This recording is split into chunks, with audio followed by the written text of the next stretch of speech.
दोस्तों, आप सबने कभी ना कभी अपने जीवन में लाफिंग बुद्धा का नाम जरूर सुना होगा।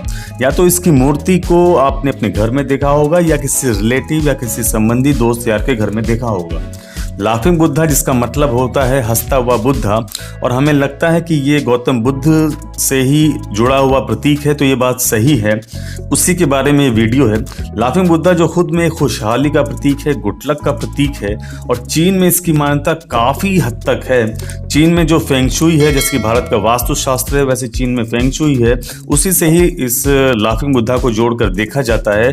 और जिस तरह से भारत में कुबेर भगवान की मान्यता है, वैसे ही चीन में इस लाफिंग बुद्धा की मान्यता है, और अब ये इसकी मान्यता पूरे वर्ल्ड वाइड होने लगी है।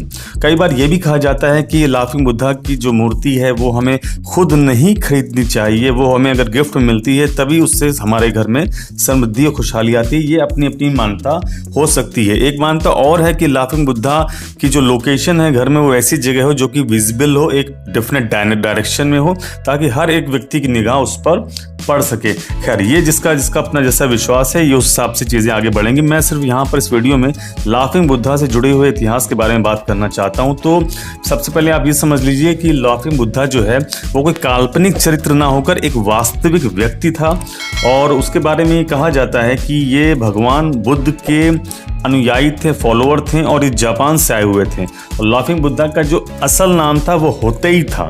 जापानीज में उनको होतेई नाम से जाने जाते थे, और ये गौतम बुद्धा के अनुयायी थे। जब इनको ज्ञान प्राप्त हुआ तो उस वक्त ये मानता है कि ये जोर जोर से हंसने लगे, क्योंकि इनका खुद का विश्वास था कि इस प्रकृति में खुशहाली है, प्रसन्नता है। इसलिए इंसान ने तमाम समस्याओं से अपने आप को कवर किया हुआ है और वो हमेशा दुख के घेरे में घिरा रहता है, तो उससे दूर हटने का एक उपाय है कि आप हंसिए।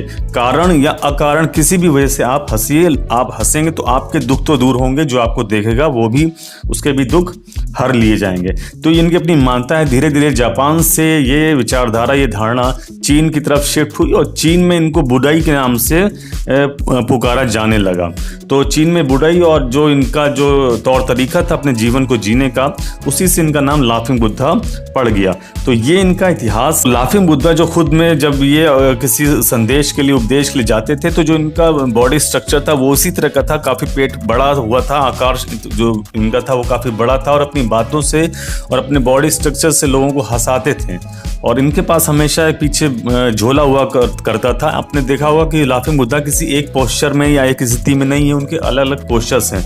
किसी में उनके हाथ खड़े हुए हैं, किसी में उनके पास झोला है, किसी में उनके पास कोई बर्तन है, बॉल है, डिफरेंट कलर्स के हैं।